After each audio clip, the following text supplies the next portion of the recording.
If you have a child playing contact sports or if you play yourself, you know that concussions are a real concern. And they are getting a lot of attention in professional sport right now with new rules and with tougher penalties. And the prestigious Mayo Clinic is looking at the issue as well with a summit this week on concussions. The doctors are looking at new research and ways to prevent these dangerous head injuries.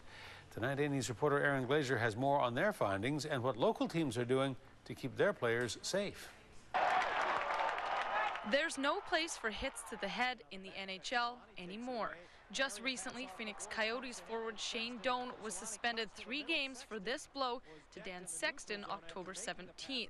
They are the reason researchers at the Mayo Clinic say concussions are on the rise and if repeated will cause lifetime damage. Permanent cognitive or learning problems, but also structural changes to the brain. So not only is there a period of recovery, but repeated concussions can certainly have long-term problems associated with them.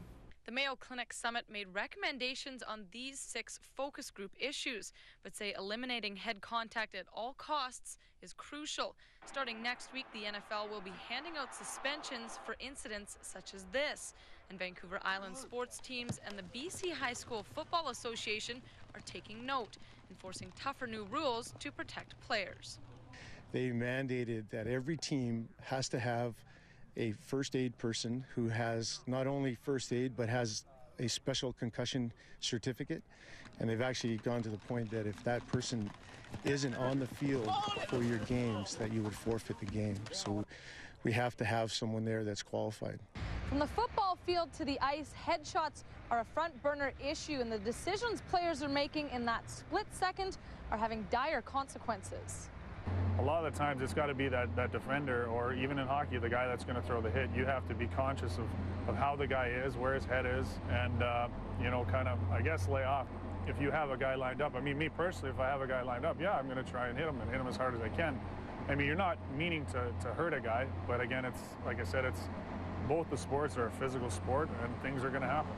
And no longer are athletes allowed to continue playing if they have a suspected concussion, a big change from when Salmon Kings head coach Mark Morrison used to play.